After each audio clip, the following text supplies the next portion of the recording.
Perbaiki akhlak kami seperti akhlak Sayyidina Muhammad.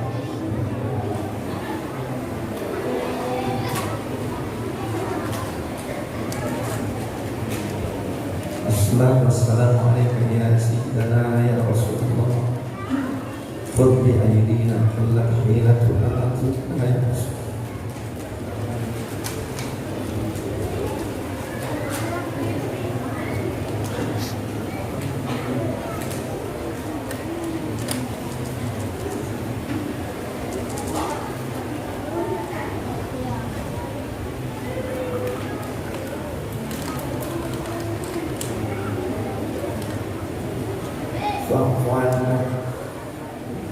Maafkan kami yang tak sempurna mencintai.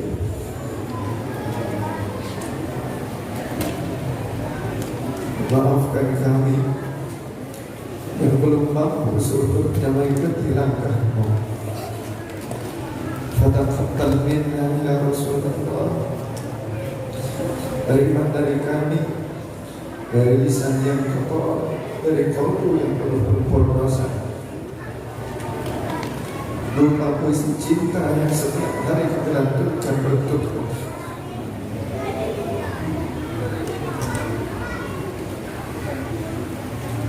Walau mungkin terkesan dusta, seolah kami mencintaimu, namun nyatanya belum benar dalam cinta kami.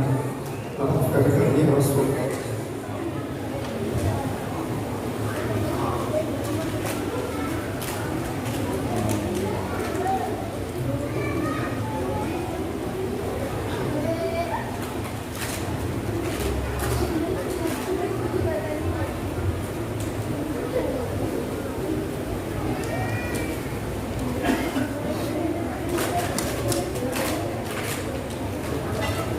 اللهم احشرنا مع رسول الله صلى الله عليه وآله وصحبه وسلم في الحوض يا أرحم الراحمين. Allahumma arzuqna hubbaka. Anugerahkan kepada kami rasa cinta kepada-Mu ya Allah. Wa hubba man yuhibbuka, untuk mencintai kekasih-Mu, mencintai Rasul-Mu, mencintai para anbiya, auliya, wasiddiqin, wasyuhada, wassalihin, para ulama. Wal amal alladhi yuqarribuna ila rabbika, dan mencintai segala amal perbuatan yang lebih mendekatkan kami pada cinta-Mu ya Allah. Ya Allah, jadikan segala tujuan kami, amalana, cita-cita kami adalah hubbaka, cinta-Mu dan cinta Rasulullah sallallahu alaihi wasallam. Jangan biarkan amal kami karena dunia, jangan biarkan amal kami diniatkan tujuannya hanya pada sesuatu yang lebih hina. Ya Allah ya Rahman, khalis qulubana, ikhlaskan qalbu kami ya Allah ya Arhamar Rahimin. Alhamdulillahirabbil alamin.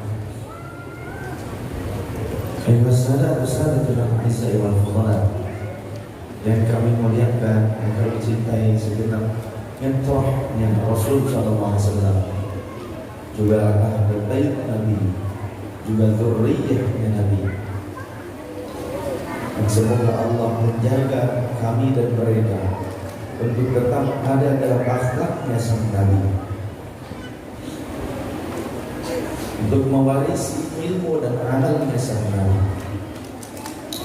Dan kami muliakan para muallim wal muallimah, para guru yang dirahmati Allah, para asatidz yang kami hormati, yang kami banggakan, Haji Nur Salim selaku pembina Majelis Salawat dan Cinta Rasul, yang kami muliakan segenap tokoh pemerintah, tokoh masyarakat, sahabat-sahabat dari dan Polri yang cinta sholawat, juga panitia penyelenggara dan para sepuh, para guru yang dirahmati Allah, tokoh masyarakat, dan seluruh para pecinta Rasul sallallahu alaihi wasallam, yang istilah lainnya ahbabur Rasul, para pecinta Rasul. Sebagaimana majelis kami diberikan nama oleh Rasul ahbabur Rasul setelah 3 kali istiqamah. Ternyata itu nama yang diberikan kepada kami sebelum kami memiliki nama untuk majelis kami. Kenapa kok Rasul sampai memberikan itu? Karena kami dulu dengan jamaah senantiasa mengamalkan sholawat yang seperti hadirin amalkan. Sholawat asliyah. Sholawat asliyah adalah sholawat yang pertama kali diajarkan oleh malaikat Jibril kepada Nabiullah Adam alaihissalam. Juga kemudian diajarkan kepada para nabi berikutnya. Nabi Adam menyatakan ketika dalam suatu riwayat dijelaskan lamma tarafa Adamul khati'ata, tatkala Nabiullah Adam melakukan sebuah kekhilafan yang sampai beliau diturunkan dari surga ke bumi ini, lantas beliau memohon ampun kepada Allah. Beliau berkata, Allahumma bihaqqi Muhammadin lama ghafartali. Ya Allah, dengan haknya Muhammad pasti engkau tidak akan tidak mengampuniku, engkau pasti akan mengampuniku. Maka kemudian Allah bertanya kepada Nabi Allah Adam alaihissalam, kaifa arafta Muhammadan ya Adam? Bagaimana kau bisa tahu tentang yang bernama Muhammad wahai Adam? Maka qala Adam, Nabi Allah Adam alaihissalam beliau menjawab, ya Rabbi, lamma khalaqtani tatkala kau ciptakan aku, wa nafakhta ruhi min ruhika, dan kau tiupkan salah satu ruh yang kau ciptakan ke dalam tubuhku, farafa'tu ra'si ila qawaimi 'arsyika, maka ku angkatkan kepalaku sampai ku mampu memandang tiang-tiang penyangga arsy, maka maktubun fihi, ternyata tertulis pada tiang-tiang penyangga arsy kalimat la ilaha illallah Muhammadur Rasulullah. Fa inni araftu, maka aku sungguh mengerti, mengetahui, lam tutif ismaka illa bihabibik, tak mungkin kau sandarkan namaku ya Rabb kecuali hanya kepada kekasihmu. Maka ku tahu yang namanya Muhammad adalah kekasihmu, maka aku memohon ampun kepada engkau ya Allah karena kesalahan yang kulakukan dengan haknya Muhammad karena Allah ada. Sallallahu alaihi wasallam. Sallallahu alaihi wasallam.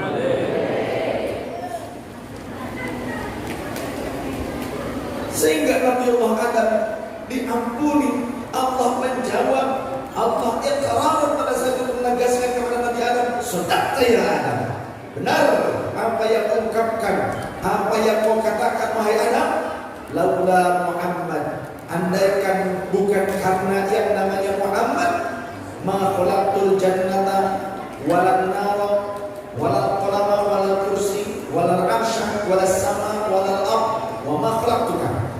Andai bukan karena yang namanya Muhammad, maka aku tidak akan pernah menciptakan surga, neraka, kolam, kursi, aras, langit, bumi. Bahkan aku tidak akan pernah menciptakan wahai Adam tanpa adanya yang bernama Muhammad sallallahu alaihi wasallam. Begitu indahnya cinta Allah kepada Sayyidina Muhammad, sampai sekelas Nabi Adam saja meminta ampun kepada Allah dengan wasilah Nabiullah Muhammad sallallahu alaihi wasallam. Maka salah satu fadilah dari sholawat adalah diampuninya dosa. Siapa yang membaca sholawat satu kali, Allah dan para malaikat bersholawat kepadanya 10 kali. 10 kali ini menurut Imam Ibnu Hajar Al-Asqalani, menurut Imam An-Nawawi, adalah bagi orang yang dalam qalbunya ghaflah, dalam kondisi yang lalai. Dan lalai itu seperti gimana sih? Main-main kemudian sholawat, atau sholawatnya tidak dalam kondisi hudur hatinya kepada Rasulullah. Itu yang diganjar, dibalas dengan bahasa cinta Allah dan para malaikat. Si hamba mengucapkannya dalam keadaan lalai 1 kali, Allah dan para malaikat mengucapkannya dengan penuh cinta kepada si hamba 10 kali. Bagaimana lantas bagi orang yang mengucapkan sholawat kepada Rasulullah dalam keadaan hudur hatinya? Maka lebih daripada 10 kali, bisa 1000 kali, minimal 100 kali, atau berapapun, Allah akan melipat gandakan baginya, yang tidak akan ada orang yang tahu kecuali Allah dan para malaikatnya saja. Berapa banyak balasan dari Allah dan malaikat kepada orang yang hudur hatinya, orang yang khusyuk hatinya ketika bersolawat kepada Rasulullah sallallahu alaihi wasallam. Balasan 10 itu kepada orang yang lalai, dalam kondisi gak punya wudu, dalam kondisi hadas sekalipun. Wanita yang sedang haid, wanita yang sedang nifas, haram sholat, haram puasa, haram baca Quran dengan lisannya, haram bahkan menyentuh Al-Quran.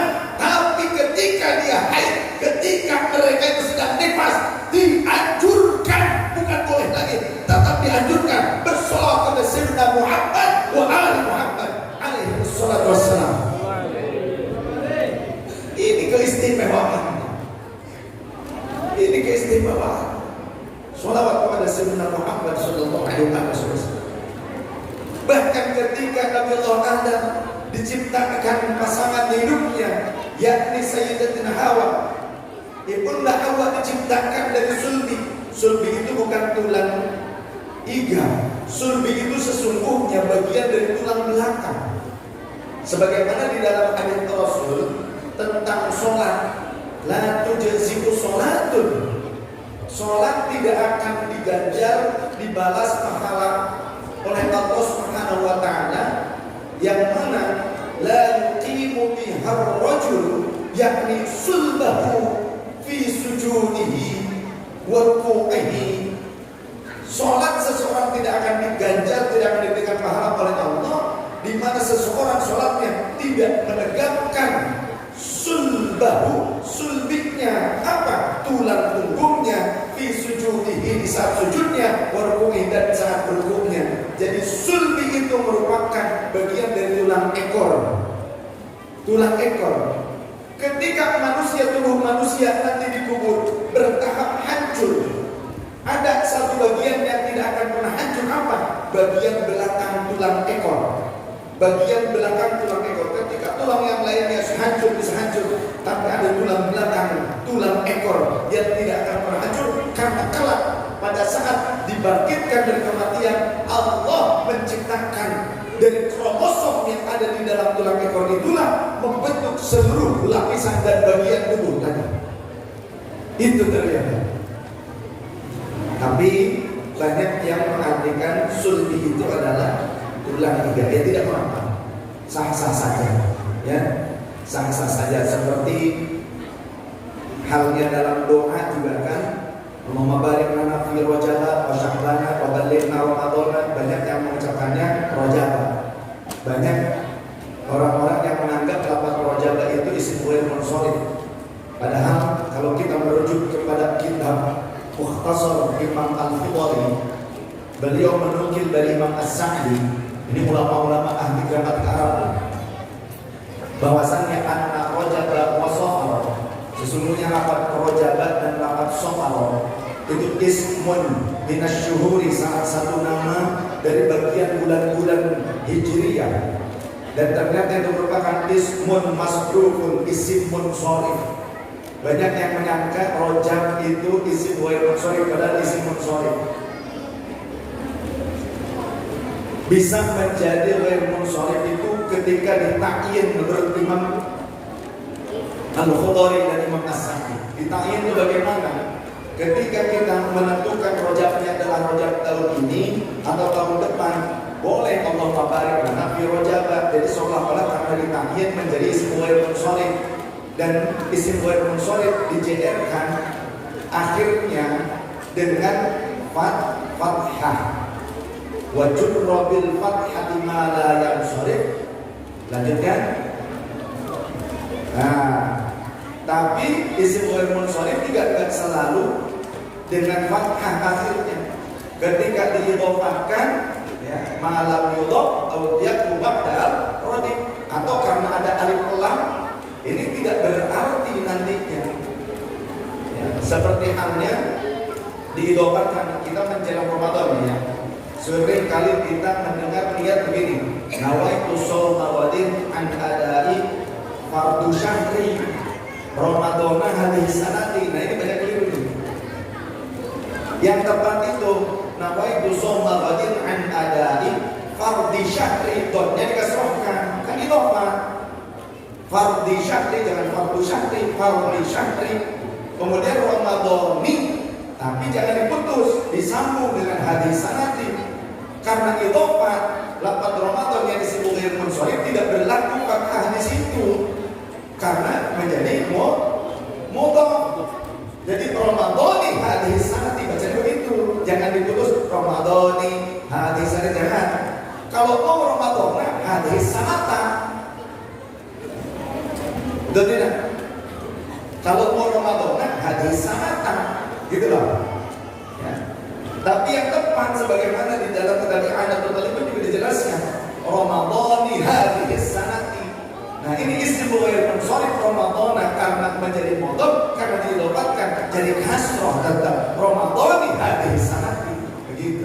Jadi fardhi syahri Ramadhani hadis sanati. Imanan wa ihtisaban fardhan, jadi hal tersebut fardhan lillahi ta'ala. Nah, ini perlu dibuatkan tulisannya, mungkin penjabarannya oleh para yai, ya, dari mungkin dari Suriah NU bisa disebarkan. kepada umat supaya nanti bisa diperbaiki dalam pengucapannya. Walaupun memang niat itu tempatnya di kolbu, tapi alangkah baiknya antara lisan kolbu dengan perilaku itu sama.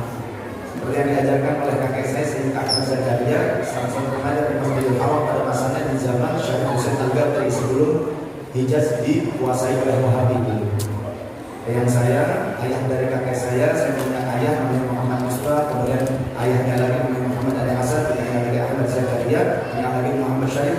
Ahmad Zakaria ini pernah mengajar di Masjidil Haram, pernah menjadi salah satu murid Masjidil Haram, dan kemudian salah satu muridnya adalah Kiai Haji Musyri Samsudi, kakeknya Gus Dur dan Jalur Ibu, atau kakeknya Cak Imin, Muhammad Iskandar, gitu kan. Besan dari Muhammad Syekh Asy'ari itu ngajinya di yang saya waktu Masjidil Haram dulu. Kemudian Syekh Yasin Al-Fadani juga ngaji ke yang saya. Di antara guru-guru yang saya, di antaranya pengarang kitab ini Al-Imam Syekh Yusuf bin Ismail An-Nabhani, kemudian juga Sayyid Ahmad Zaini Dahlan, itu salah satu di antara guru-guru yang saya di sana. Kemudian Al-Imam Sayyid Muhammad Amin Ridwan Madinah, mufti Masjid Nabawi. Yang saya akan mengaji kepada beliau, kemudian direkomendasikan menjadi salah satu pengajar dan menteri Masjidil Haram sebelum dikuliahkan ijazahnya. Jadi saya ingin kembali ke pembahasan yang tadi. Kita kembali tarik benang karena waktunya sangat mepet, supaya kita fokus saja. Karena di sini banyak kiai, jadi kita harus ngajinya harus benar gitu. Kalau nggak benar mohon dikoreksi. Para guru, kalau saya nggak benar, nggak sesuai dengan kitabnya, tolong dikoreksi. Nah, seperti tadi lapat sopalo, lapat rojaba. Kalau kita membaca doa Allahumma barik lana fi rojaba, menurut Imam As-Sa'di itu masih boleh jika niatnya ditakyin rojabnya tahun ini. Tapi menurut pengarang kitab Al-Misbah, rojaba itu isim ghairun sharif, mau ditakyin mau enggak tetap rojabin fi rojabin kalau pakai fi. Kalau dijairkan dengan fi tetap fi rojabin, itu saklek menurut pengarang kitab Al-Misbah. Tidak bisa jadi fi rojabah walaupun ditakyin tetap fi rojabin, begitu. Oleh karenanya nanti teman-teman kalau baca kitab berikutnya lapar rojabah itu isim sharifnya. Kalau ada depannya itu dijairkan lapar rojabah ini an rojabin fi rojabin, gitu. Karena bacaan rojabah lagi sudah mulai sekarang pakai kitabnya. Jadi kalau ngaji nggak pakai kitab, asal-asalan. Saya diwasiatkan oleh guru saya, oleh kakek saya, oleh keluarga saya kalau ngaji pakai kitab. Di TV ya pakai kitab, memang pakai kitab gitu. Supaya kita tidak asal. Ketika ngaji pakai kitab, kita merujuk kepada ulama salafus shalih. Jadi tidak asal. Termasuk dalam pengamalan sholawat kita, seperti sholawat Sallallahu Alaihi Muhammad, pendek banget, gitu kan? Ini sholawat apa? Ini disebut oleh para ulama, diriwayatkan itu adalah sholawat asliyah, di mana ketika Abuna Adam, Nabiuna Adam, ayah kita sekalian, diciptakan dari sulbihnya pasangan hidup yakni Sayyidatuna Hawa, maka sempat mau nyolek, rek noel cek sudah gitu ya, mau nyolek, oleh Allah dilarang, wahai Adam, berhenti, jangan kau sentuh dia sebelum kau halal. Belum halal bagimu untuk menyentuhnya. Lantas bagaimana cara menghalalkannya?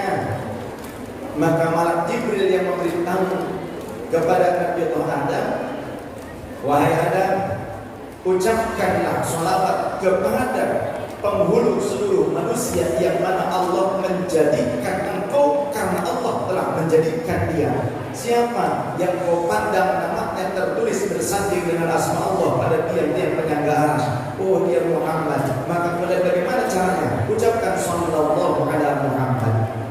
Begitu pula dengan para nabi, para rasul setelahnya. Ketika dikabarkan bahwa akan ada nabi yang menjadi penutup kenabian, rasul terakhir di akhir zaman, yang dengan wasilahnya nanti seluruh umat manusia yang beriman kepada Allah akan mendapatkan syafaat, yang kalian para nabi sekalipun tidak diperkenankan masuk ke dalam surga sebelum dia dan umatnya masuk surga. Jadi para nabi, sekelas rasul yang selain Nabi Muhammad tidak diperkenankan masuk, bukan hanya menunggu Nabi Muhammad saja, tapi menunggu umatnya Nabi Muhammad yang beriman. Begitu hebatnya sampai-sampai para nabi terdahulu banyak yang berkeinginan menjadi umat Nabi Muhammad.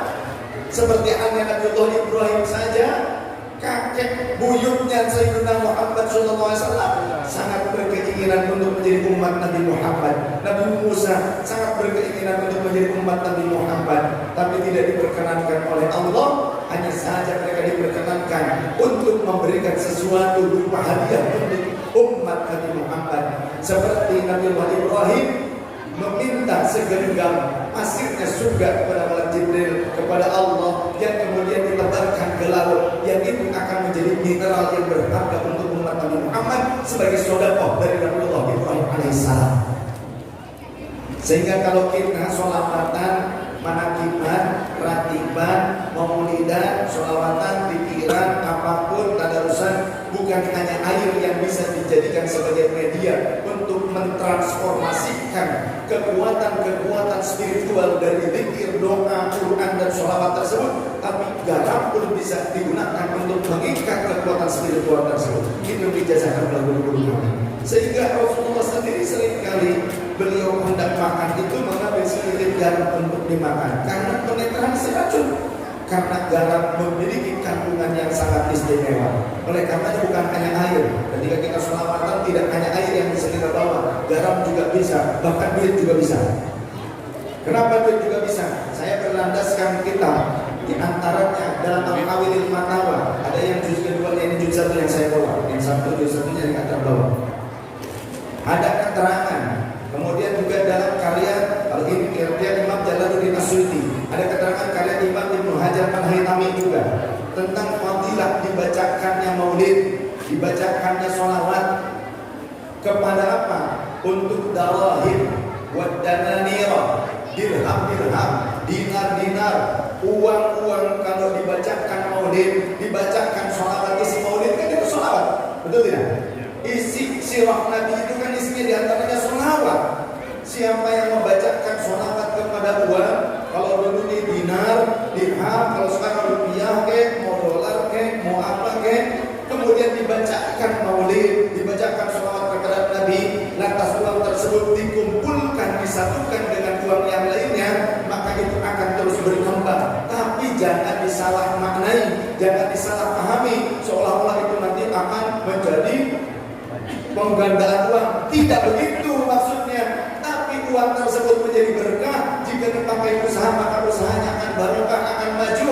Jika digunakan untuk membeli sandang pangan, kemudian dimakan, dipakai oleh keluarga, itu pun akan barokah, akan mengantarkan si pemiliknya tersebut untuk lebih taat lagi. Keluarganya diberikan makanan dan minuman, yang dibacakan maulid, yang dibacakan sholawat kepada Nabi. Imam Asy-Syadzili berkata, Allah akan menurunkan 10.000 kemanfaatan, keberkahan dan syifa atau obat ke dalam makanan, air atau apapun yang dibacakan tersebut, atimah makanan, hidangan dibacakan tersebut, 1000 keberkahan dari Allah akan turun, dan Allah akan mengangkat 1000 penyakit, 1000 macam balai dari mereka. Sallallahu alaihi Nabi Muhammad. Sallallahu alaihi Nabi Muhammad. Maulaya sholli wa sallim daiman abada ala habibika khairil khalqi kullihim. Maulaya sholli wa sallim daiman abada ala habibika khairil khalqi kullihim. Nabi Muhammad.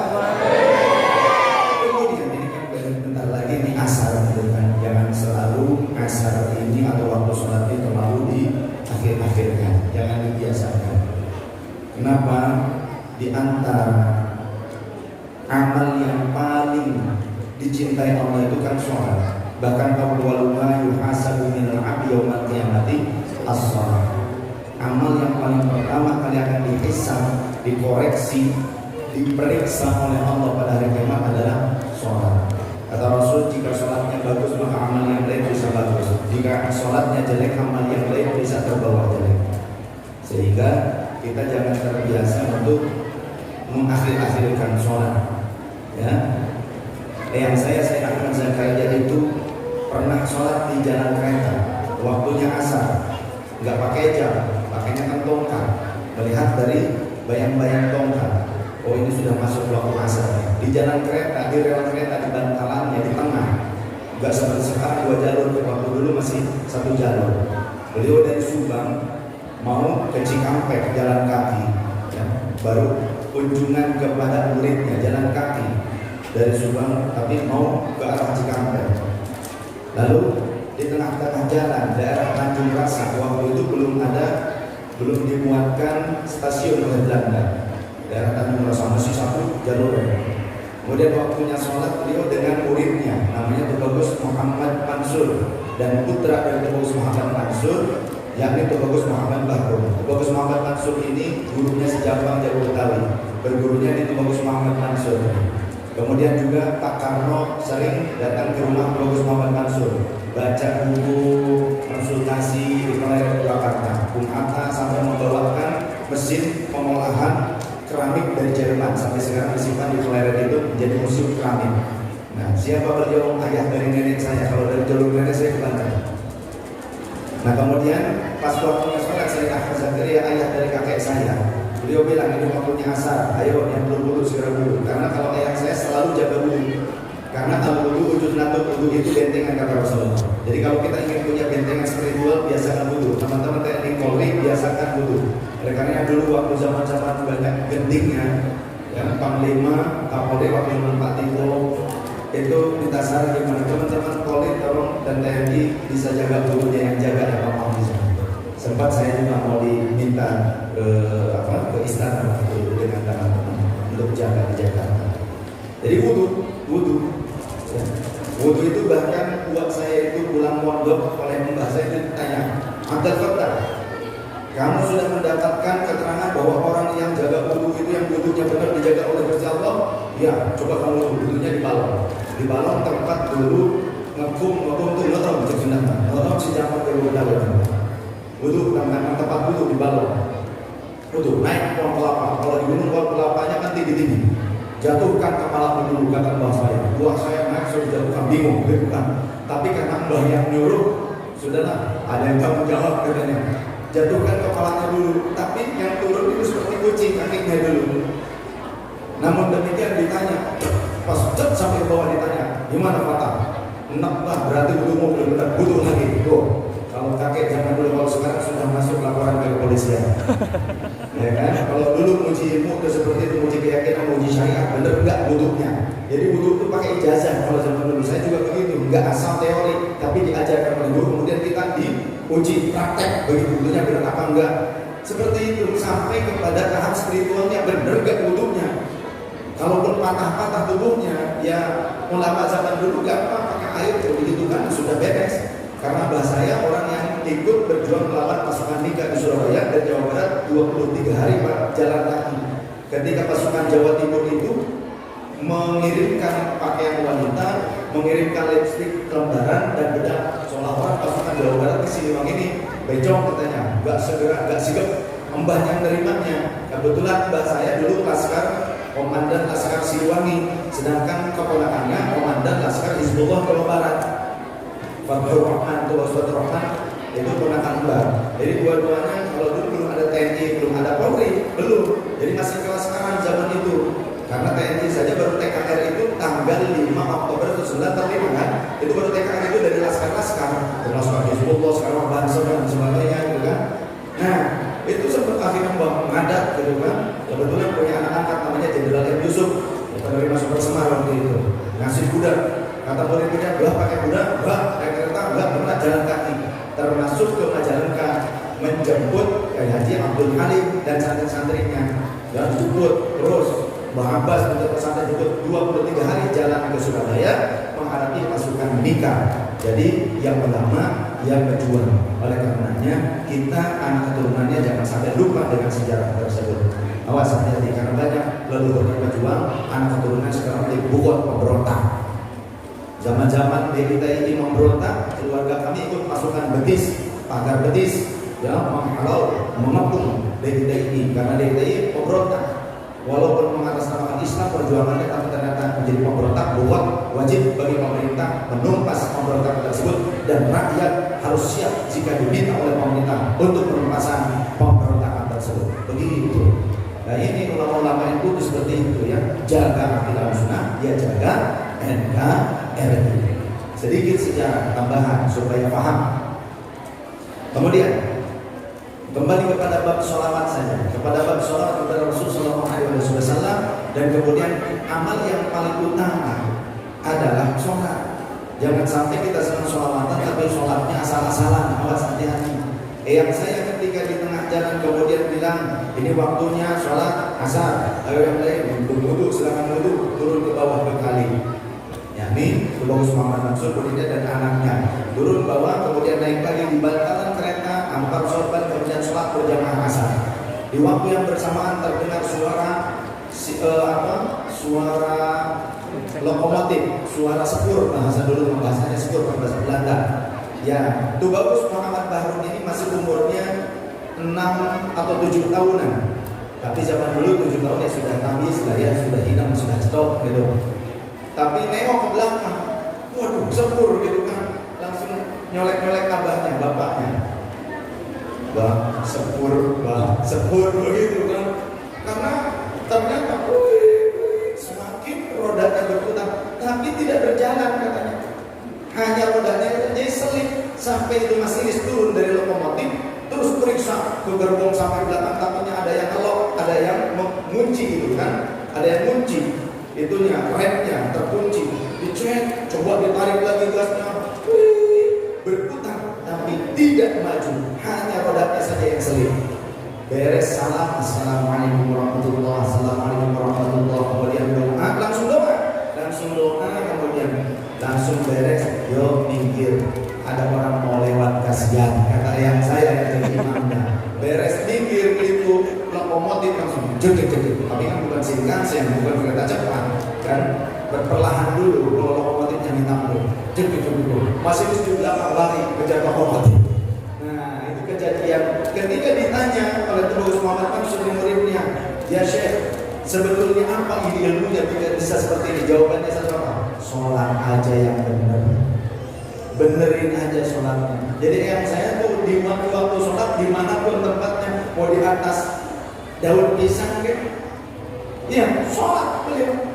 Nanti kalau sudahnya yang saya itu merokok pakai daun kawung atau panggil, ya, ditulisin minta ridho tadi pinjam daun pohon pisang buat sholat kayak begitu, diselipin gitu. Kalau zaman dulu kan kebun nggak pakai masker, ya kan? Jadi siapa bisa masuk itu supaya tidak gosok katanya. Ini jadi jangan sampai kita senang sholawat, tapi ternyata kita meleleh-lehkan sholat. Jangan sampai merusak kualitas sholat kita. Ya, jangan dibiasakan seperti itu. Kalau kita bersholawat kepada Rasulullah senang, maka harus senang memperbaiki sholat kita. Karena apa? Setiap amal perbuatan kita diperlihatkan kepada Sayyidina Muhammad Sallallahu Alaihi Wasallam. Termasuk sholat kita diperhatikan oleh Sayyidina Muhammad Sallallahu Alaihi Wasallam. Kalau sholatnya kita nggak benar, sampai-sampai nggak diterima oleh Allah, kata Rasul seperti tadi orang yang asal nggak pakai tumak nina. Sebagaimana dalam suatu riwayat ada seorang sahabat masuk ke dalam masjid, Rasul sedang berkumpul dengan sahabat di dalam masjid. Beres sholat orang itu menghadap kepada Rasul, mengucapkan salam. Rasul menjawab salam dan berkata, irji, balik lagi kamu, wasalli dan sholatlah lagi. Lianna kalam tusalli, karena kau tadi barusan belum sholat. Sholat lagi, ulang lagi. Ketika sudah selesai datang lagi Rasul, salam lagi, jawab salam. Kata Rasul, irji, wasalli lianna kalam tusalli. Sholat lagi karena engkau tadi belum sholat. Sampai 3 kali ulangan, berarti total 4 kali khataman sholat. Ternyata oleh Rasul disuruh balik lagi. Bingung akhirnya sahabat, walladzi ba'atsaka bil haqqi ya Rasulullah ma ahsana. Tidak ada yang lebih bagus lagi dari apa yang telah aku lakukan tadi. Aku gak ngerti mana yang lebih bagus dari apa yang telah aku lakukan. Aku gak tahu cara sholatnya lebih baik lagi bagaimana. Maka fa'alimni ajarkan kepada ya Rasulullah. Maka Rasul bagaimana mengajarkannya? Kalau kau sholat, kau takbir, kemudian kau berdirilah, baca Al-Quran, Al-Quran, apa yang mudah bagimu dari Al-Quran, baca, kemudian kau ruku, kemudian tumakninahkan, watma'in, dan tumakninahlah kau dalam ruku, kemudian kau berdiri, tegakkan punggungmu pada saat iktidak tersebut dan tenangkan, kemudian kau masjud dan sujudlah, kemudian sujudlah engkau, kemudian watma'in dan tumakninahkan pada saat itu, ya. sehingga terus melakukan di keseluruhan sholatmu. Berarti ada banyak sholat yang walaupun dilakukan berkali-kali, diulang-ulang sekalipun, tapi tidak menjadikan sah, tidak menjadikan Allah ridha, dan tidak menjadikan Rasulullah senang. Jangan sampai kita termasuk umat Rasul yang katanya ingin membuat senang Rasul dengan sholawat kita, tapi sholatnya asal-asalan. Termasuk nanti di tarawih. Jangan sampai tarawih dijadikan sebagai perlombaan. Jadi siapa yang paling cepat pasti menangkan tanda pakai suara speaker gitu kan. Asik kita lebih dulu menang gitu katanya. Jangan sampai seperti itu. Yang ada malah lara boyoleh, sakit pinggangnya, sakit dengkul semuanya leklok. Itu diakibatkan karena mungkin sholatnya kita tidak tumakninah. Awas hati-hati. Kenapa sih kok sampai urusan sholat saja diperhatikan? Apa iya dilihat oleh Rasul, disaksikan? Iya. Mana kalimatnya? Hayati khairul lakum. Ketika aku hidup, aku akan terus berbuat baik kepada kalian. Tuhadithu wa yuhadithu. Ketika kalian bertanya, berdialog denganku, kalian bertanya kepadaku, aku jawab apa pertanyaan kalian. Ketika kalian punya keluh kesah datang kepadaku, maka aku akan memberikan solusi kepada kalian. Wa wafati khairul lakum. Dan kelak ketika aku sudah intiqal, sudah berpindah alam, sudah wafat, aku pun akan tetap berjuang berbuat baik untuk kalian. Apa yang dimaksud oleh Rasul setelah meninggalnya? Janji beliau kalau beliau sudah intiqal, sudah berpindah alam, beliau akan tetap berbuat baik untuk umatnya. Tu'raduna alayya a'malukum. Amal kalian semua, bukan hanya sholat, puasa, zakat, tilawah Quran, bukan hanya itu, tapi segala bentuk pribadi kita dalam kehidupan kita, perilaku kita apapun dalam muamalah, dalam kehidupan sehari-hari itu diperlihatkan kepada Rasulullah SAW. Wa ma ra'aitu syai'an min khairin illa 'anitullah ta'ala. Ketika yang kulihat kalian melakukan kebaikan, akhlak kalian baik, perilaku kalian baik kepada sesama sosial juga baik, kepada Allah Ta'ala baik, ibadah kalian baik, muamalah kalian baik, aku akan bersyukur kepada Allah, memuji Allah. Tapi wa ma ra'aitu syai'an min syarrin, yang jika kulihat yang kalian lakukan adalah keburukan, kalian mengecewakanku.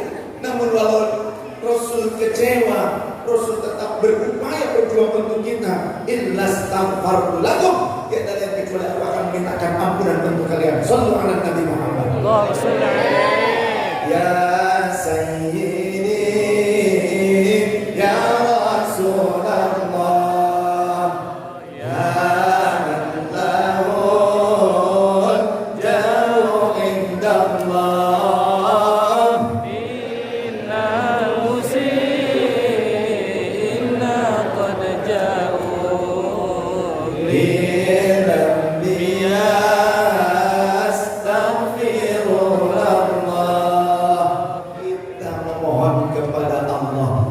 Diampuni dosa kita dengan wasilah Sayyidina Muhammad sallallahu alaihi wasallam.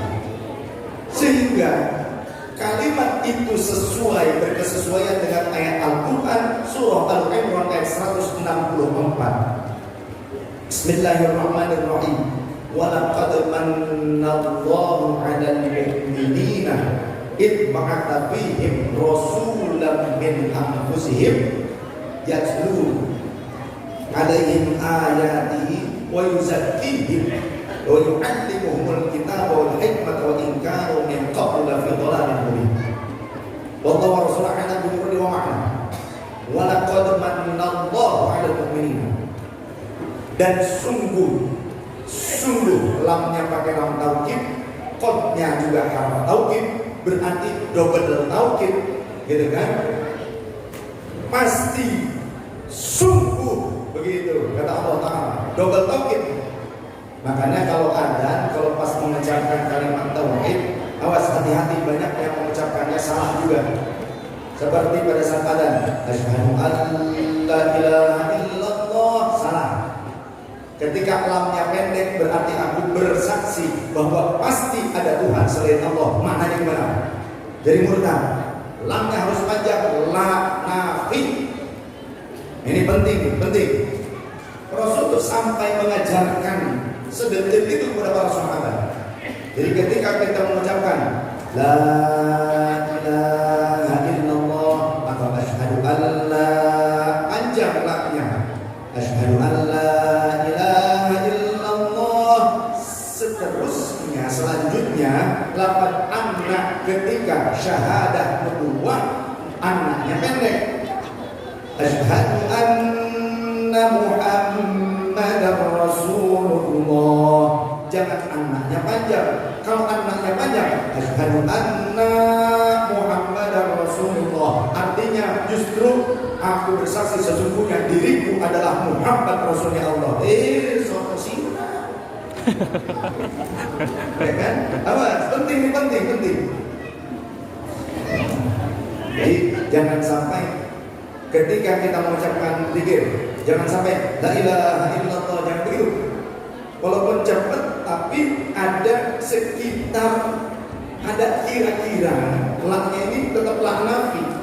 Jangan la ilaha illallah, jangan begitu. Tapi la ilaha illallah, la ilaha illallah, la ilaha illallah, la ilaha illallah. Tidak masalah.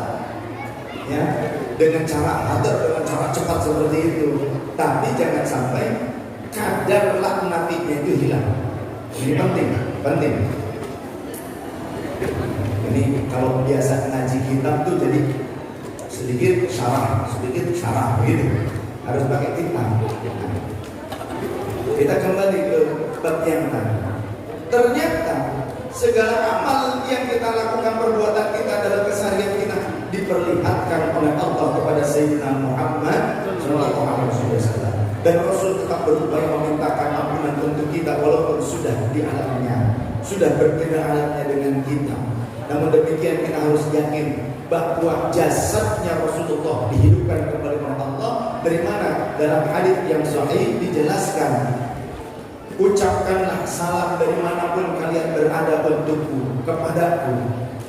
Dan tidaklah dari hamba Allah atau dari umatku atau dari kalian yang mengucapkan salam dan sholawat kepadaku kecuali Allah akan memasukkan atau mengembalikan illa raddallahu alayya ruhi. Kebetulan beda lain kecuali Allah akan mengembalikan ruhku ke dalam jasadku hatta aruddas salam ilaihi, sehingga aku mampu menjawab salam orang tersebut dimanapun mereka berada. Orang Majalengka ini kenapa maksudnya ya Raja Galuh. Orang Raja Galuh jauh berapa ribu kilometer, 7.000 kilometer mungkin lebih dari Madinah. Tapi dari sini senantiasa berjamaah bersolawat dan salam kepada Rasul sallallahu alaihi wasallam. Karena tentunya tidak hanya sallallahu alaihi Muhammad biasanya yang 1000. Tentu ada solawat juga kepada keluarga Rasul dan salam kepada mereka. Betul tidak? Jadi ini yang biasa saya amalkan dan saya ijazahkan juga.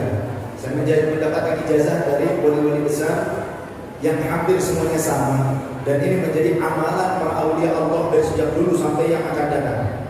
Yakni setiap hari jangan pernah lepas istighfar 1000 kali.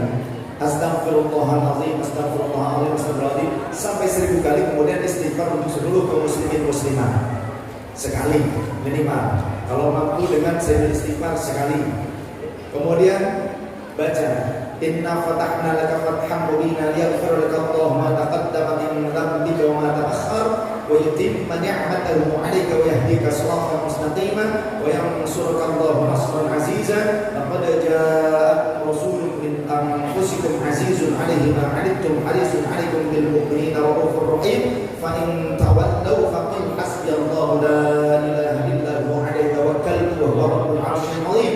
Innallaha wa malaikatahu yusholluna 'alan nabi ya ayyuhalladzina amanu shallu 'alaihi wa sallimu taslima. Baru sholawat asliyah yang tadi atau sholawat Jibril atau sholawat kubra sallallahu ala Muhammad sallallahu ala Muhammad sallallahu ala Muhammad minimal 1000 kali.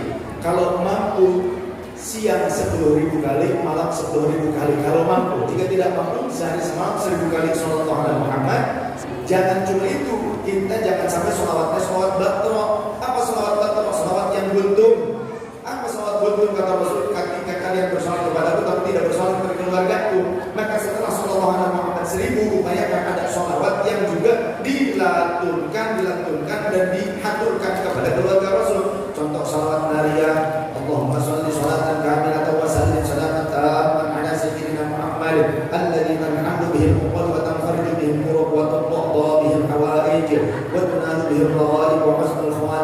wa yastasqil ghamamu ini lebih cepat ijabahnya. Boleh juga wa yustasqal ghamamu, dua-duanya bisa dipakai. Saya dapat ijazah semuanya. Tapi yang sering saya pakai wa yastasqil ghamamu. Ini diujikan ke kelapa di Allah. Akbar itu langsung just jatuh. Tapi kalau wa yustasqal ketika diujikan ke kelapa yang ada di manggar itu retak-retak dulu baru jatuhnya biasa. Tapi pas wa yastasqil itu langsung seperti dibabet gitu dari atas. Wa yastasqil. Jadi kalau wa yastasqil lebih cepat. Wa yastasqil ghamamu bi wajhihil karim wa ala alihi wa sahbihi fi kulli lamhatin wa nafasin bi adad kulli ma'lumillah. Boleh sekali, boleh 11 kali terserah ya, ataupun sholawat Fatih. Allahumma shalli ala sayyidina Muhammadin al-Fatih lima ughliqa wal khatim lima sabaqa nasiril haqqi bil haqqi wal hadi ila siratal mustaqim wa ala alihi haqqa qadrihi wa miqdaril azim. Itu ijazah yang sesuai dengan mursyid Thariqah Tijaniyah yang mengijazahkan kepada saya. Jadi bersilsilah sampai Al-Imam Ahmad At-Tijani, semuanya bersilsilah. Sholawat Nariyah juga bersilsilah semuanya. Maka sholawat apapun yang sekiranya ada sholawat kepada keluarga Nabi setelah membaca sholawat Muhammad 1000 kali, setidaknya ada 1 kali yang kita baca pada saat itu sebagai apa? Sebagai pengakhir dan sebagai penutup yang penutup dari sholawat tersebut. Setelah sholawat itu kemudian baca hasbunallah wa ni'mal wakil sehari semalam 450 kali. Jika mampu sehari semalam 4500 kali. Ijazahnya ini syaratnya sampai Al-Imam Abi Hasan Asy'adili. Saya punya ijazahnya sampai bertasir kepada Al-Imam Abi Hasan Asy'adili.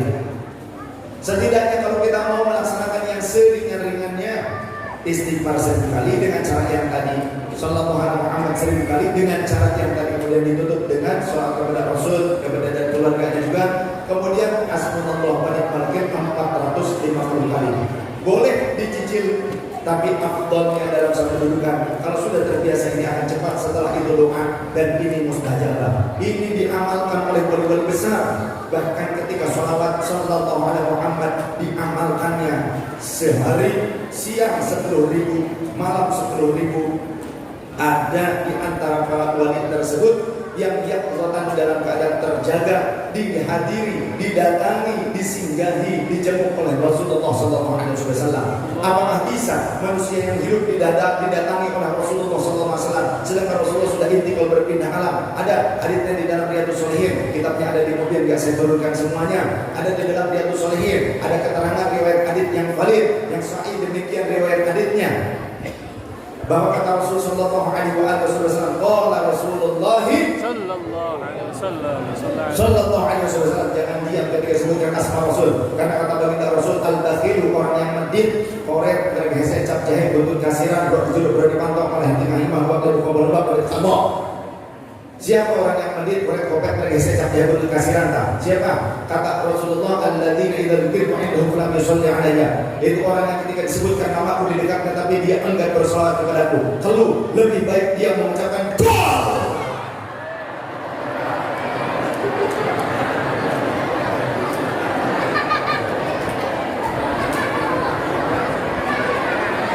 Ya kan? Kalau urusan Persib menang kemarin 3-1 melawan Rans, gitu kan? Kemudian berapa melawan itu Arema kemarin, Persib dengan Arema 1-0. Ternyata kita lebih rela mengeluarkan suara dan tenaga kita. Kita nggak takut dibentak sama tetangga kita, ya kan?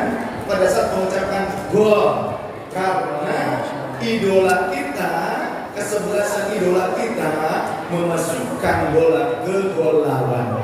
Tapi kok kita nggak begitu semangat ketika bersolawat kepada idolanya Allah Ta'ala, idola para malaikat, idola para awliya wa syuhada wal arifin wal wasiddiqin. Kenapa kok kita tidak begitu senang bersolawat kepada Rasulullah? Tunjukkan kita lebih mengidolakan Rasulullah dibandingkan si Gonzales, dibandingkan yang lainnya. Sallallahu alaihi Muhammad. Itu loh, bakal Rasulullah sallallahu alaihi wasallam.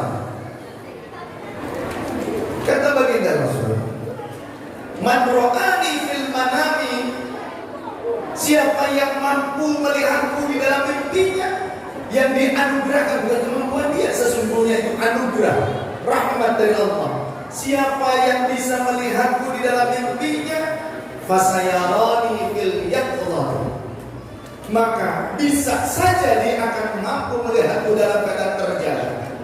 Kalau orang mengatakan bahwa ini nanti di akhirat, kalau urusan di akhirat, banyak umat Rasul yang bisa melihat Rasul dengan mata kasatnya, walaupun ketika di dunia tidak pernah mimpi melihat Rasulullah.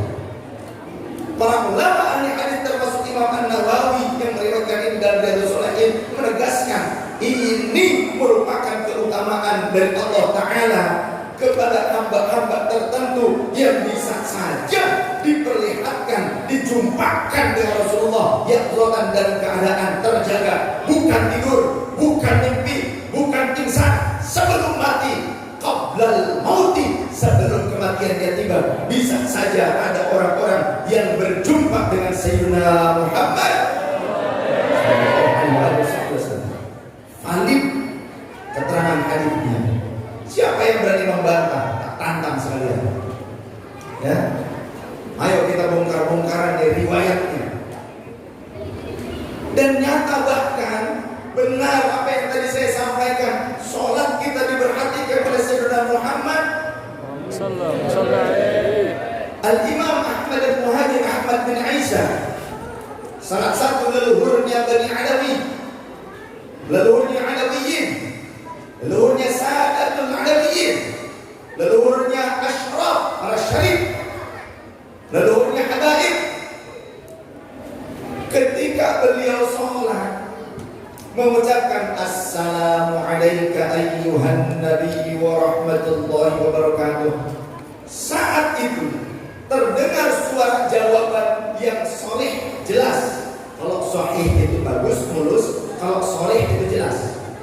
Suara jawaban waalaikumsalam, waalaikumsalam. Ternyata bahkan suara jawaban itu sampai terdengar oleh makmum-makmumnya. Jika beliau sholat berjamaah, suara jawaban itu bisa terdengar oleh makmumnya. Suara siapa? Apakah suara malaikat? Bukan. Tapi yang menjawab salam dalam sholat tersebut ketika mengucapkan assalamu alayka ayyuhan nabi wa rahmatullahi wabarakatuh, dijawab waalaikumsalam wa ala ibadillahi sholihin wa rahmatullahi wabarakatuh. Yang menjawab adalah Sayyidina Muhammad. Kalau kita beda, kita berharap dijawab oleh Rasulullah pada saat assalamu alayka ayyuhan nabi wa rahmatullahi wabarakatuh, itu ucapan lisan kita. Dalam hati kita assalamu alayka, tukang lagi jangan datang dulu. Kita mikirnya yang lain, tidak hudur hatinya, tidak merasa sedang berhadapan mukhatabah dengan Rasulullah. Padahal menggunakan domirnya khitab, kan di situ kan domirnya mukhatabah, sedang berdialog langsung, sehingga tidak menggunakan kata domir ghaib assalamu alaihi, tidak. Domirnya domir yang hadir, assalamu alaika, semoga keselamatan tercurah kepadamu ayyuhan nabiyyu wa rahmatullahi wabarakatuh. Ini tidak diganti bagi kita Ahlussunnah wal Jamaah, tetap seperti itu, karena benar yang dikatakan oleh Rasul, tu'raduna alaihi a'malukum, perbuatan kalian apapun termasuk sholat diperlihatkan kepada. Jadi kita sholat itu Rasulullah memantengin kita. Maka kalau kita sholat asal-asalan kata Rasulullah, Masya Allah, umatku ingin syafaat dariku, ngaku mengamalkan sunnahku, ngaku mencintaiku, sholatnya ternyata musabaqah, berlomba. Ya Allah, sallallahu alaihi Muhammad. Jadi jangan sampai asal. Apa fadilah memperbanyak sholawat? Sesuai dengan sanad silsilah saya kepada Imam Yusuf bin Ismail An-Nabhani, juga kepada Sayyid Ahmad Zaini Dahlan melalui jalur yang saya dari buat saya Sayyid Muhammad Syarif mencapai hajatnya, fal yukthir minas sholati alaihi,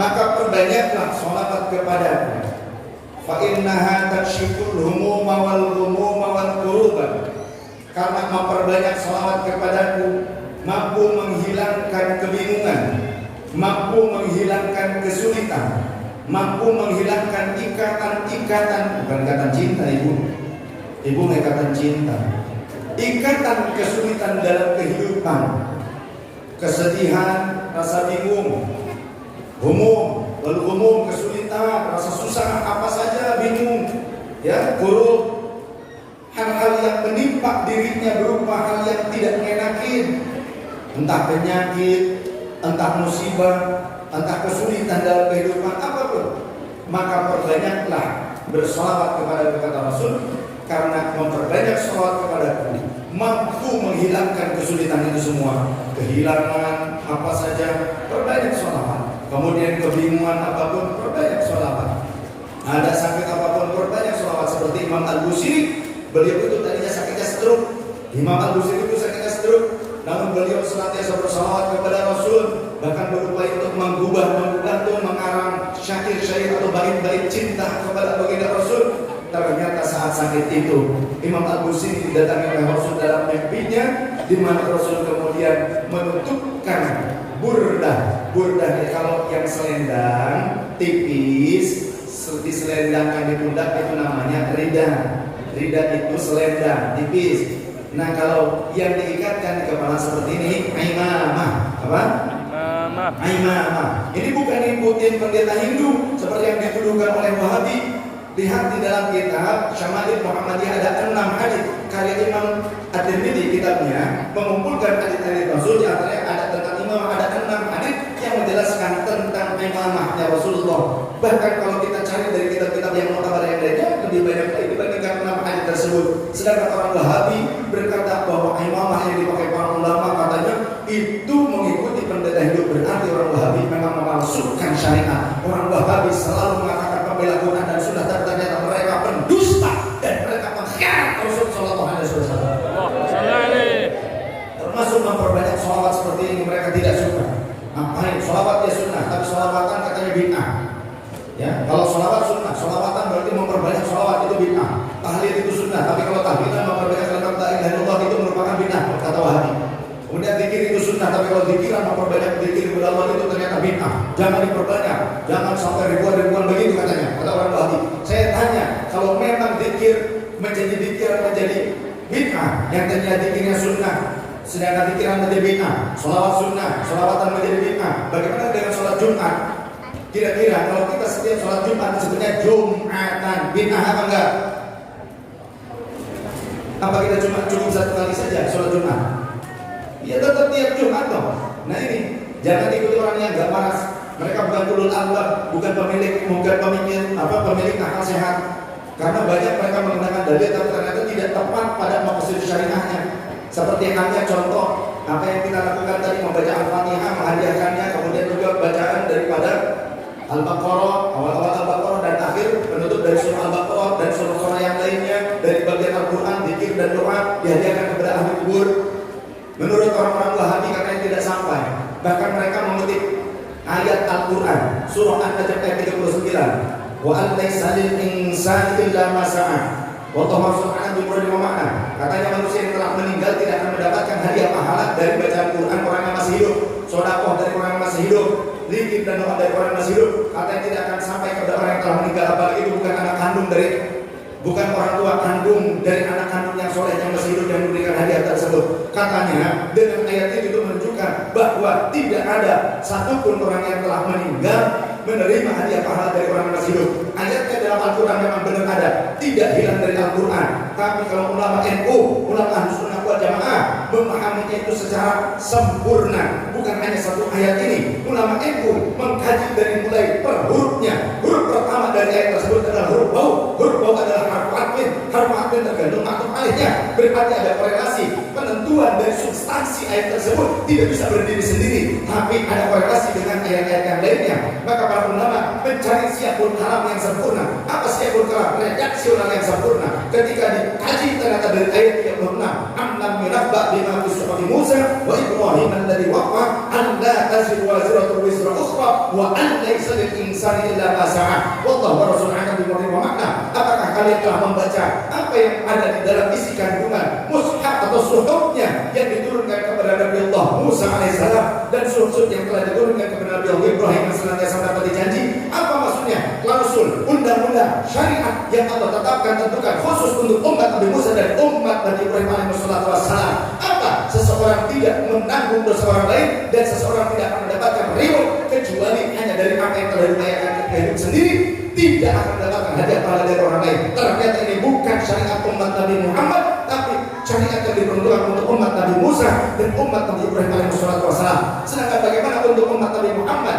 Orang-orang Ahlussunnah, para kiai NU mengkaji tentang usul fikih dan juga ilmu nasikh mansukh. Ada mansukhul ayat bil ayat, mansukhul ayat bis sunnah, mansukhul sunnah bis sunnah, mansukhul sunnah bil ayat. Ada keterangan di mana ada mansukhul ayat bil ayat. Contoh ayat yang tadi dinasakh secara substansinya telah dihapus, telah diganti, tidak berlaku lagi. Ada yang berlaku di mana? Contoh surah At-Tur ayat 121.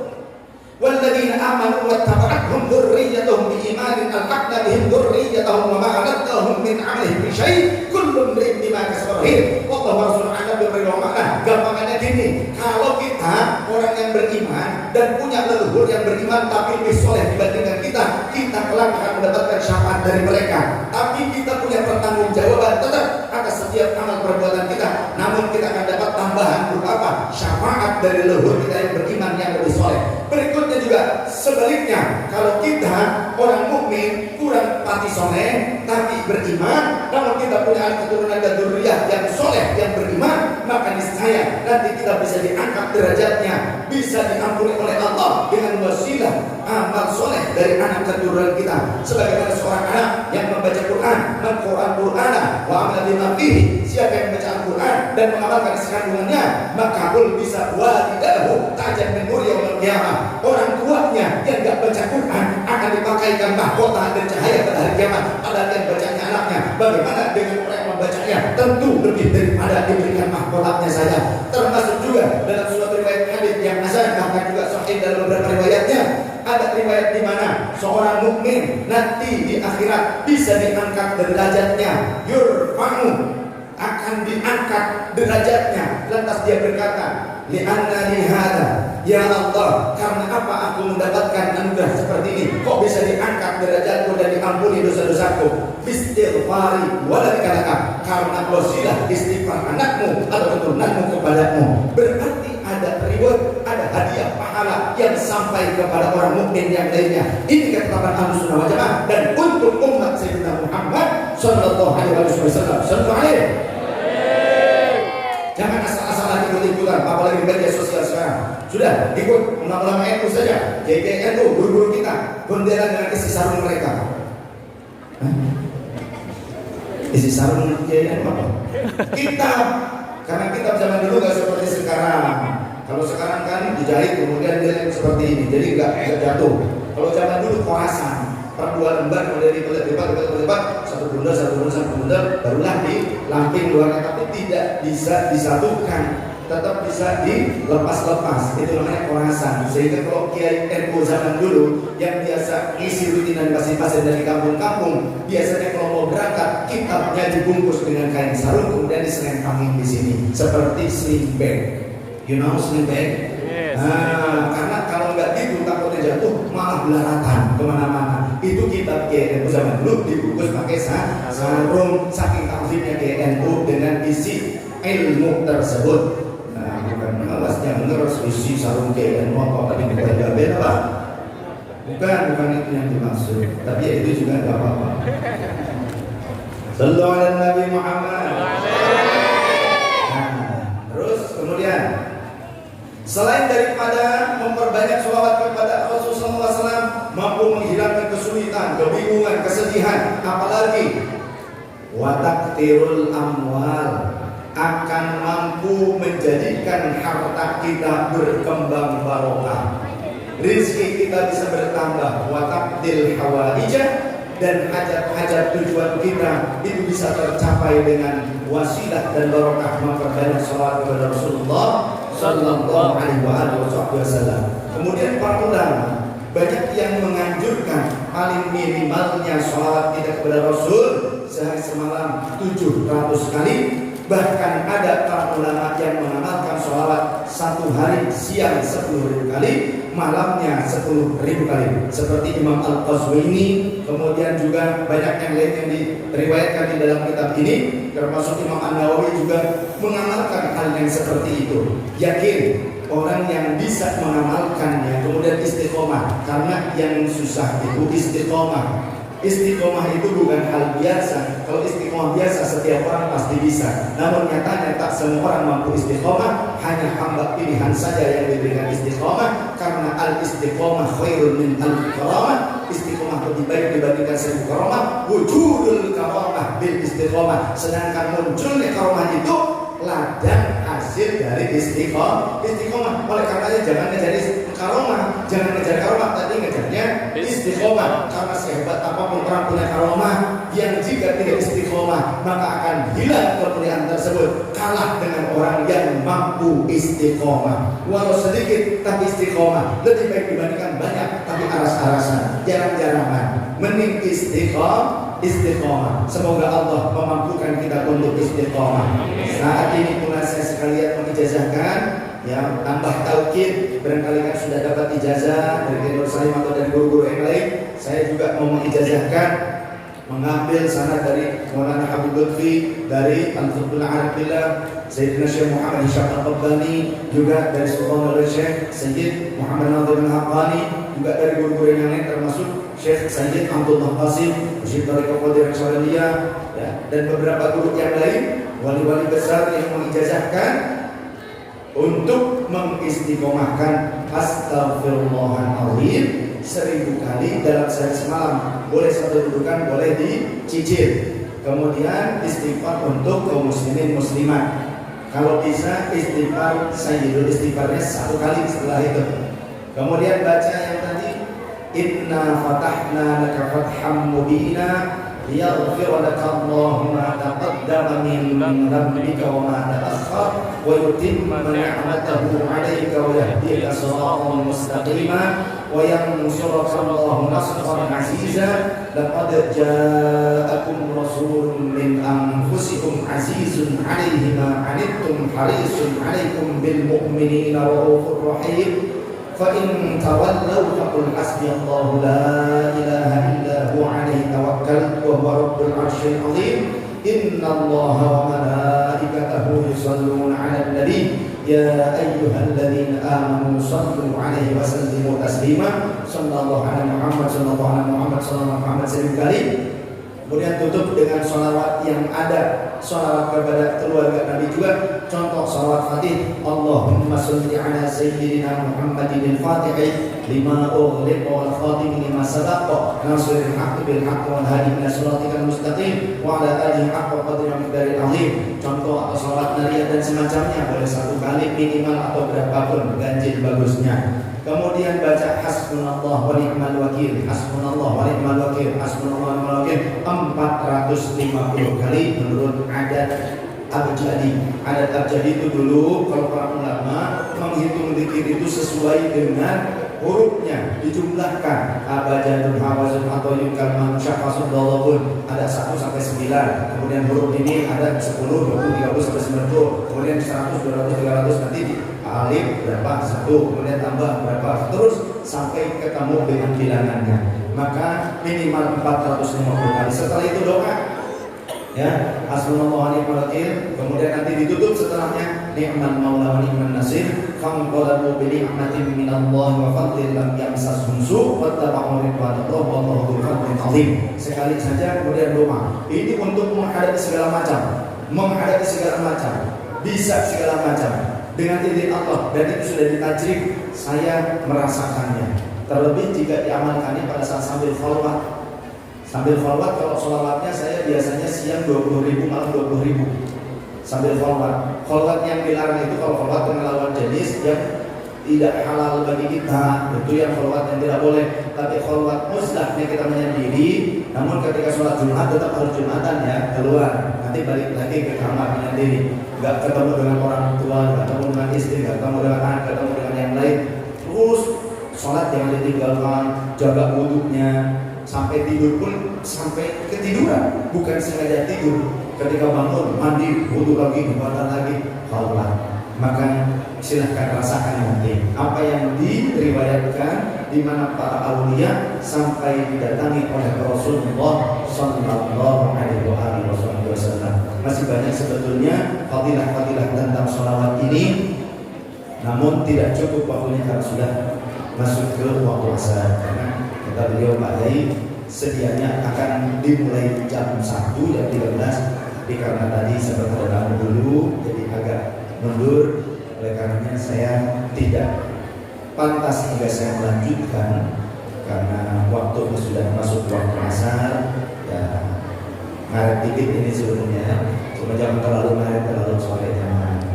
Dan juga saya harus segera ke Cirebon karena malam ini kami diminta oleh guru kami di Pondok Pesantren Babakan Ciwareng Cirebon, di Komplek Pesantren Babakan Ciwareng Cirebon untuk ngaji juga di sana malam ini. Kemudian nginep di sana di Cirebon, paginya pada subuh saya harus ke Sumedang karena pengajian di Sumedang, pesantren Sumedang.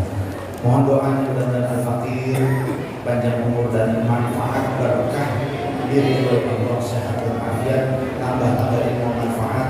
Jika ada yang saya sampaikan ini perlu dikoreksi, Romo Yai Habib monggo silahkan dikoreksi jika ada yang salah, karena Al-Fakir memang banyak khilaf tentunya manusia.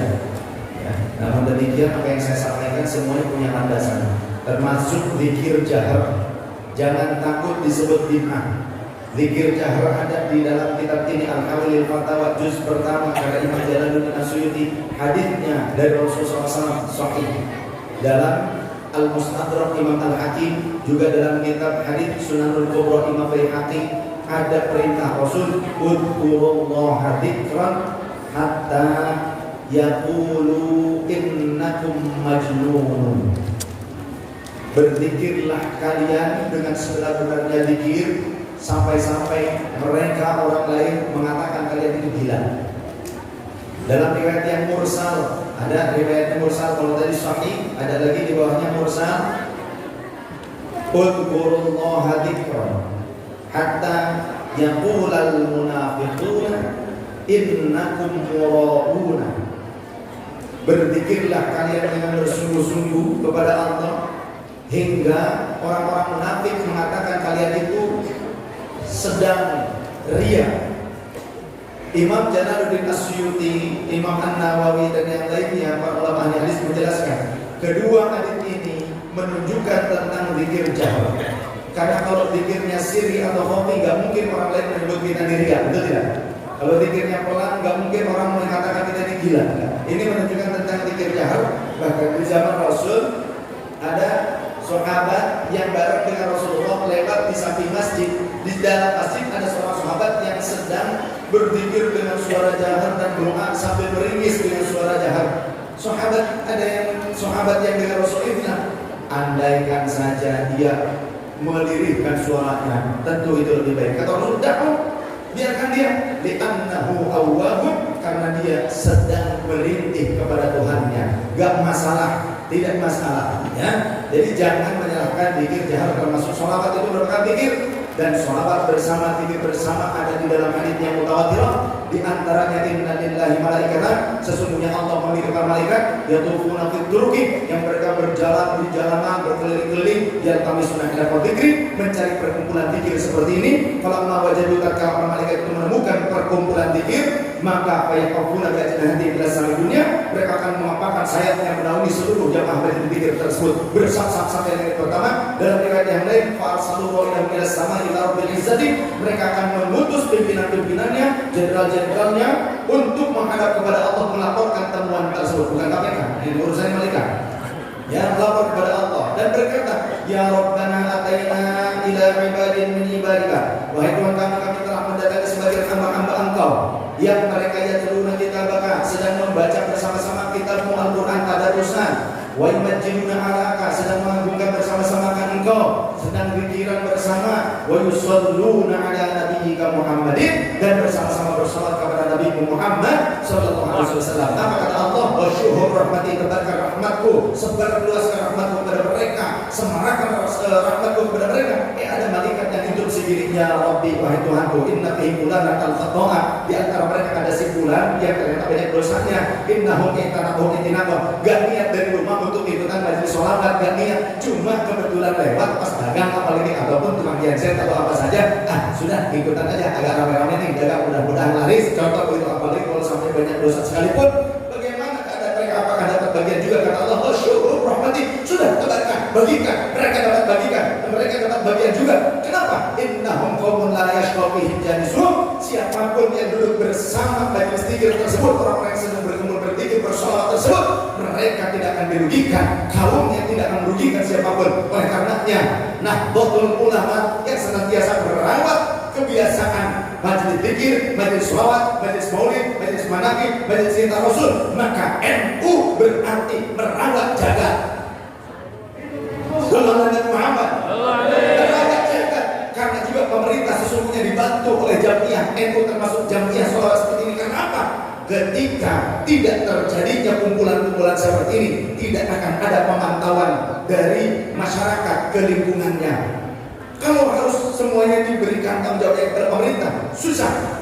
Jika ada teroris datang ke lingkungan kita, jika perilaku seperti ini terus dilakukan, maka akan ada pantauan dari masyarakat sendiri. Masyarakat saling memantau lingkungannya dan saling menjaga kerukunan dan persatuan antar umat, antar bangsa, antar seluruh putra putri bangsa. Oleh karenanya pemerintah harus ikut serta mendukung kegiatan majelis-majelis Nahdlatul Ulama seperti ini, majelis zikir, majelis sholawat, majelis cinta Rasul, majelis maulid, majelis ratib, majelis manaqib, karena ini merupakan benteng terkuat untuk Indonesia. Subhanakallahumma wa bihamdika, asyhadu an la ilaha illa anta, nastaghfiruka wa natubu ilaik.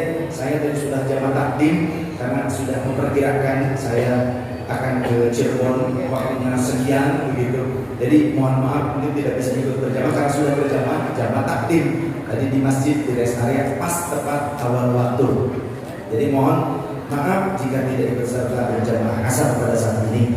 Tapi asyrikna fi du'aikum, sertakan nama Al-Fakir dalam doa Anda sekalian, wahai ayah bunda sekalian. Terima kasih. Mohon maaf lahir batin. Wallahu a'lam bishawab. Wallahu muwaffiq ila aqwamit thoriq. Wassalamualaikum warahmatullahi wabarakatuh.